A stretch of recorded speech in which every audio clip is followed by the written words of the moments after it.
നമസ്കാരം. ന്യൂസ് കേരള പ്രധാന വാർത്തകളുമായി CK നാസർ കാഞ്ഞങ്ങാട്. മഹാത്മാഗാന്ധിയുടെ കൊച്ചുമകൻ തുഷാർ ഗാന്ധിയെ RSS BJP പ്രവർത്തകർ തടഞ്ഞു. നെയ്യാറ്റിൻകരയിൽ ഗാന്ധിയൻ ഗോപിനാഥൻ നായരുടെ പ്രതിമ അനാച്ഛാദന ചടങ്ങിന് ശേഷമായിരുന്നു പ്രതിഷേധം. ചടങ്ങിൽ RSSും സംഘപരിവാറും രാജ്യത്തിൻ്റെ ആത്മാവിൽ വിഷം കലർത്തിയിരിക്കുന്നുവെന്നും നാം ജാഗ്രതയോടെ കഴിയണമെന്നും തുഷാർ ഗാന്ധി പറഞ്ഞിരുന്നു. ഇതിനെ തുടർന്നായിരുന്നു പ്രതിഷേധം. BJPക്കും RSSനുമെതിരെയുള്ള പരാമർശം പിൻവലിക്കണമെന്നതായിരുന്നു അവരുടെ ആവശ്യം.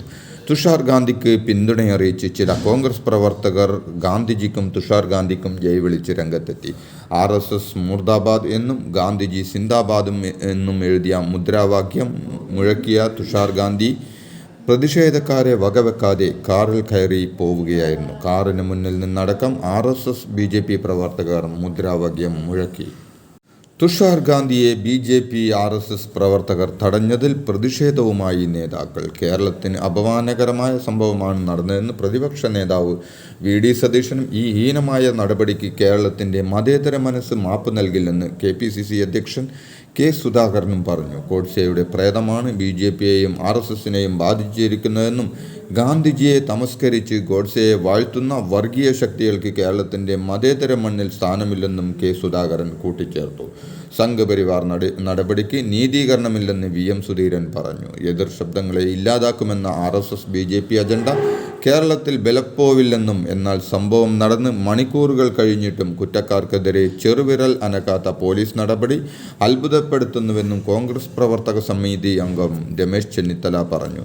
ധിക്കാരവും മാപ്പില്ലാത്ത കുറ്റവുമാണിതെന്ന് CPI സംസ്ഥാന സെക്രട്ടറി ബിനോയ് വിശ്വവും വിമർശിച്ചു. കേന്ദ്ര ധനമന്ത്രി നിർമ്മല സീതാരാമനുമായി മുഖ്യമന്ത്രി പിണറായി വിജയൻ കൂടിക്കാഴ്ച നടത്തി.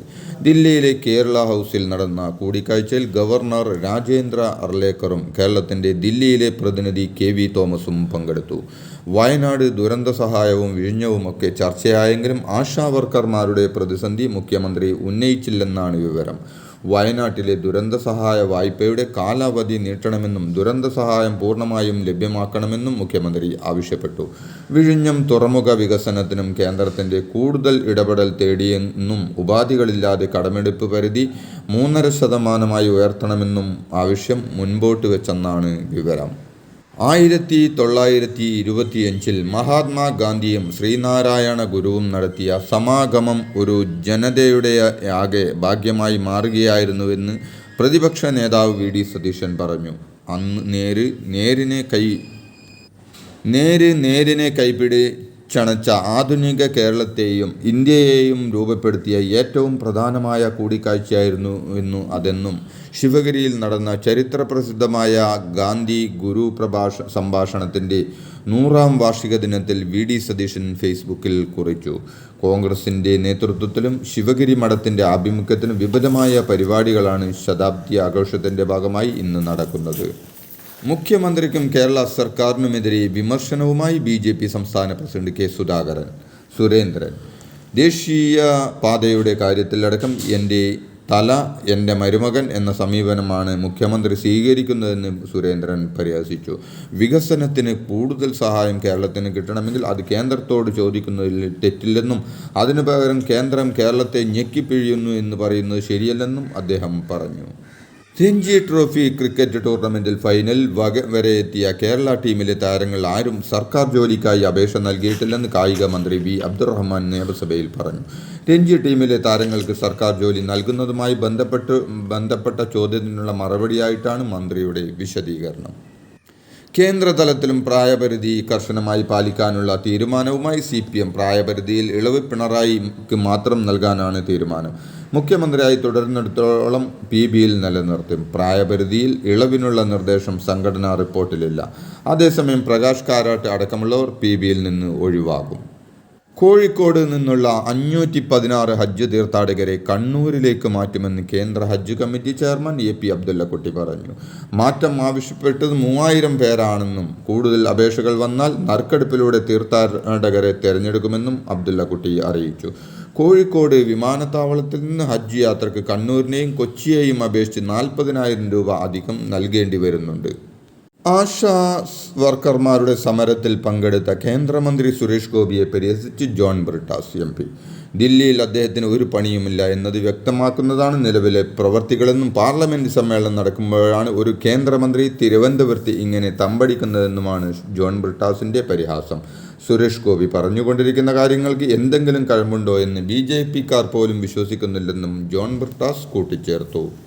ആശാപ്രവർത്തകരുടെ സമരവുമായി ബന്ധപ്പെട്ട് കേരളത്തിൽ നിന്നുള്ള UDF MPമാർ കേന്ദ്ര ധനമന്ത്രി നിർമ്മല സീതാരാമനെ കണ്ടു. മുഖ്യമന്ത്രി പിണറായി വിജയൻ ധനമന്ത്രിയെ കണ്ട് ചർച്ച നടത്തിയതിന് പിന്നാലെയാണ് കൂടിക്കാഴ്ച. ആശാ സമരത്തെക്കുറിച്ച് കേന്ദ്രമന്ത്രിയുമായി MPമാർ 45 മിനിറ്റ് ചർച്ച ചെയ്തു. ആശാ വർക്കർമാരുടെ പ്രതിസന്ധി അറിയിച്ചുവെന്നും അനുഭാവപൂർണമായി ധനമന്ത്രി ആവശ്യങ്ങൾ കേട്ടുവെന്നും UDF MPമാർ കൂടിക്കാഴ്ചയ്ക്ക് ശേഷം മാധ്യമങ്ങളോട് പറഞ്ഞു. സംസ്ഥാന തലത്തിൽ ലഹരിക്കെതിരെ നടപടികൾ ശക്തിപ്പെടുത്തുന്നതിനായി സമഗ്ര നടപടികൾ സ്വീകരിക്കാൻ ADGP മനോജ് എബ്രഹാമിൻ്റെ അധ്യക്ഷതയിൽ ചേർന്ന ഉന്നതതല യോഗത്തിൽ തീരുമാനമായി. ലഹരിക്കെതിരെയുള്ള നടപടികൾ ശക്തിപ്പെടുത്തുന്നതിൻ്റെ ഭാഗമായി വിദ്യാഭ്യാസ സ്ഥാപനങ്ങൾക്ക് സമീപമുള്ള കടകളിലും മറ്റ് സ്ഥാപനങ്ങളിലും പരിശോധനകൾ ഊർജിതമാക്കും. മുൻപ് കേസുകളിൽ ഉൾപ്പെട്ടിട്ടുള്ള പ്രതികളുടെ വീടുകളിലും ഒളിത്താവളങ്ങളിലും കൂടുതൽ പരിശോധന നടത്തുമെന്നും അദ്ദേഹം അറിയിച്ചു. വയനാട് ഉരുൾപൊട്ടൽ പുനരധിവാസ ടൗൺഷിപ്പിലേക്കുള്ള ഒന്നാംഘട്ട ലിസ്റ്റിൽ ഉൾപ്പെട്ട 199 ഗുണഭോക്താക്കളുമായി ജില്ലാ കളക്ടർ കൂടിക്കാഴ്ച നടത്തി. സർക്കാർ നിർദ്ദേശിച്ച നിബന്ധനകൾ അനുസരിച്ച് വീട് നിർമ്മാണത്തിനു വേണ്ടി 22 പേർ മാത്രമാണ് സമ്മതപത്രം നൽകിയത്. ഒരാൾ മാത്രമാണ് 15 ലക്ഷം എന്ന സാമ്പത്തിക സഹായം അംഗീകരിച്ചത്. നിലവിലെ പാക്കേജ് അംഗീകരിക്കില്ലെന്ന നിലപാടിലാണ് ഭൂരിഭാഗം ദുരന്തബാധിതരും. കേരളത്തിൻ്റെ വ്യവസായ റാങ്കിങ്ങിനെ ചൊല്ലി നിയമസഭയിൽ ഭരണ-പ്രതിപക്ഷ തർക്കം. കള്ളക്കണക്കുകളാണ് സർക്കാർ അവതരിപ്പിക്കുന്നതെന്നാണ് പ്രതിപക്ഷ നിരയിൽ നിന്ന് വിമർശനമുയർന്നു. പ്രതിപക്ഷം കേരള വിരുദ്ധരാണെന്ന് വ്യവസായ മന്ത്രി തിരിച്ചടിച്ചു. മന്ത്രിയുടെ മറുപടികൾക്കിടയിലും ബഹളം ഉണ്ടാക്കിയതിന് രാഹുൽ മാങ്കൂട്ടത്തിലിനെ സ്പീക്കർ ശാസിച്ചു. വ്യവസായ സൗഹൃദ റാങ്കിങ്ങിൽ കേരളം ഒന്നാമതാണെന്ന സർക്കാരിൻ്റെ അവകാശവാദത്തെ സഭയ്ക്ക് അകത്തും പുറത്തും എതിർക്കുന്നത് തുടരുകയാണ് പ്രതിപക്ഷം. അപകീർത്തി പരാമർശത്തിൽ BJP നേതാവ് ശോഭാ സുരേന്ദ്രനെതിരെ കേസെടുക്കാൻ ആലപ്പുഴ 1ാം ക്ലാസ് മജിസ്ട്രേറ്റ് ഷാന ബീഗം ഉത്തരവിട്ടു. AICC ജനറൽ സെക്രട്ടറിയും ആലപ്പുഴ MPയുമായ KC വേണുഗോപാൽ നൽകിയ ഹർജിയിന്മേലാണ് നടപടി. ഒരുവിധ തെളിവിൻ്റെയും പിൻബലമില്ലാതെ ശോഭാ സുരേന്ദ്രൻ തുടർച്ചയായി KC വേണുഗോപാലിനെതിരെ ആരോപണം ഉന്നയിച്ചതിനെതിരായാണ് ക്രിമിനൽ നടപടി പ്രകാരം മാനനഷ്ട കേസ് ഫയൽ ചെയ്തത്. ചരിത്ര പ്രസിദ്ധമായ ആറ്റുകാൽ പൊങ്കാല ഇന്ന്. അടുപ്പുകൾ കൂട്ടി ഒരുക്കങ്ങൾ പൂർത്തിയാക്കി ആറ്റുകാല ദേവിക്ക് പൊങ്കാല അർപ്പിക്കാൻ പ്രാർത്ഥനയോടെ കാത്തിരിക്കുകയാണ് ഭക്തർ. രാവിലെ 9:45 ശുദ്ധ പുണ്യാഹത്തോടെ പൊങ്കാല ചടങ്ങുകൾ തുടങ്ങും. 10:15 അടുപ്പ് വെട്ട്. 11:15 നിവേദ്യം. വെഞ്ഞാറമ്മൂട് കൂട്ടക്കൊലപാതക കേസിലെ പ്രതി അഫാനെ ജയിലിലേക്ക് മാറ്റി. കസ്റ്റഡി കാലാവധി അവസാനിച്ചതിനെ തുടർന്നാണ് അഫാനെ ജയിലിലേക്ക് മാറ്റിയത്. ഇതോടെ ഇന്നത്തെ പ്രധാന വാർത്തകൾ സമാപിച്ചു. നന്ദി, നമസ്കാരം.